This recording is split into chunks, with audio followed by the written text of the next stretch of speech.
He survived cancer. He's a 7-time Tour de France winner. The man has triumphed over so many things. He's just a great spirit and an inspiration to all of us. Please welcome the fantastic Lance Armstrong.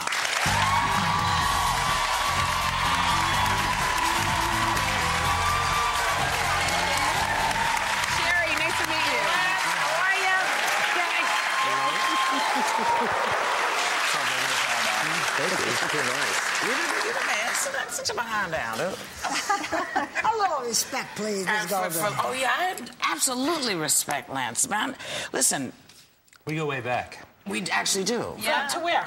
A couple of places. Early 1900s. Listen, you just had Father's Day with your kids. Yes. Fun? Very fun. What'd you do? Three kids. Who are the like you? Which ones are the twins? Little ones. The ones that look the little. but I mean, they're all different ones. sizes. They're fraternal, huh? They are fraternal. Yeah, they're very different. But are they athletic like you? A little bit. The son is athletic. Yeah. One of the girls is athletic. The other one is completely not athletic, and she's proud of that. She's a couch potato. We went to lunch and brunch, and then they wanted to see the Incredible Hulk, so we went to see the Incredible Hulk. Oh. And then we watched that night. My son and I watched Tiger Woods, which is he's never sat down and watched a sporting event like that, and he was just enthralled by. Did he ever watch you? I don't know.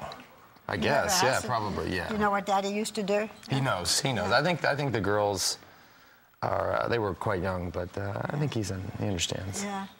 Okay, here we go. Do you know the question I'm going to ask you? You can ask it and you can answer it because I don't you know know about what it's going to be. The shoes on or off. I don't know. Yeah. Okay. So why don't I just do it because you and I keep teasing about it backstage and offstage. All right. So the adorable Kate Hudson was on with us last week. We asked her about you. She got very giggly and with that wonderful smile, and she said, "Ask him." Ask him.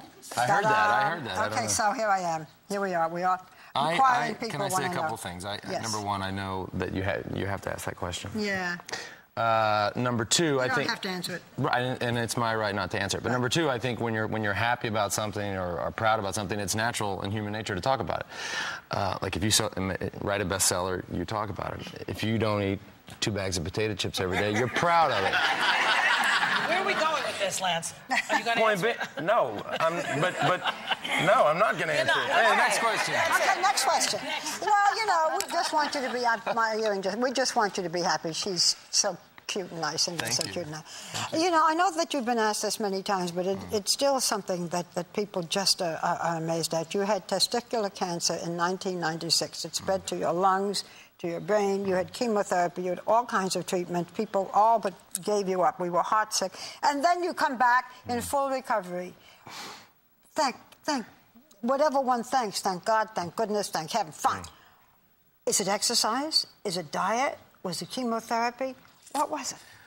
Well, there's no doubt that the science played a huge part. I mean, the advancements that they had made in platinum therapy and certain types of chemotherapy for that particular type of disease is one of the biggest success stories in all of cancer history. So I was unfortunate to get cancer, but I was fortunate to get that type that is at the end of the day very treatable. So, you know, the thing about this disease is you can't compare my illness to a breast cancer, or prostate cancer, or a leukemia or a lymphoma. They're all very different, and so we have to approach them differently, and that's the reason that I'm sitting on the stage today. Meanwhile, just down the street in Slow Kettering, a woman is going to pass away of colon cancer because they're just simply different. Right. You actually, I know the Lance Armstrong Foundation supports so many who are living with cancer. You guys have a summit coming up. What happens there, and where is it happening, actually? It's in Columbus, Ohio. Okay. So I mean, the idea behind the summit is to give cancer survivors from all over the country a forum to come and create action plans for their community, and then go back to their communities and enact these things. But more importantly, I think, is we've invited both presidential candidates to come and discuss their personal history with this disease and their approach to this disease. And to raise money? No, not to raise. Well, I mean, I guess the president will, in effect, raise money because they will fund the National Cancer Institute and the National Institutes of Health. So, yes, essentially we're raising money. But, you know, Senator McCain is a cancer survivor. Senator Obama lost his mother to the disease. So we expect them to come and discuss their personal history, but also discuss how they are going to wage war on this disease that is the #1 killer in this country. You know, I'm just wondering, when Teddy Kennedy was diagnosed with the glioma, the brain tumor, and the press had him dead. I mean, the New York Post was like so gloomy. Because it's so accurate. What was your reaction to that? No, I think, you know, I don't know exactly. I don't think anybody really knows exactly. I know that Senator Kennedy is the most committed man or woman in Senate to fighting this disease. He's a very tough man. He's been through a lot with not only with himself but with his family.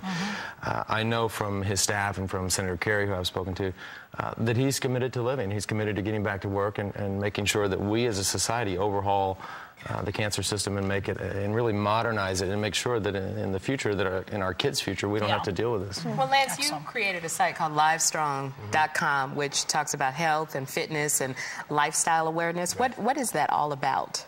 Well, when we started Livestrong a long time ago, it was Livestrong. That's all right. It was, people say that all the time. It was a program for cancer survivors. It was a resource center for cancer survivors and their family members. But out of that, we kept hearing stories of people that wanted to lose 20 pounds or wanted to quit eating potato chips or wanted to drop or wanted to run, and whatever they wanted to do. They had all of these goals outside of cancer. They weren't cancer survivors. They wanted to quit. All of these things. So with that, we partnered with Demand Media, and we gave people a site where they can go and they can chart their work. They can get new ideas. There's 600,000 pages of content on Livestrong.com. So if somebody wanted to know how to do the perfect sit-up, they could go to Livestrong.com and they could see a video. They could have that described. Or if somebody was newly diagnosed with breast cancer, you go to Livestrong.com. You could type that in.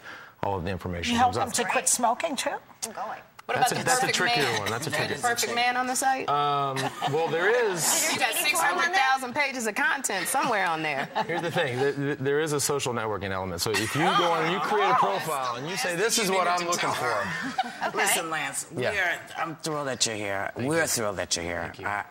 For more information, on Livestrong.com, check our website, okay? Because he really is trying to save as many people as he can, make life better. We'll be right back.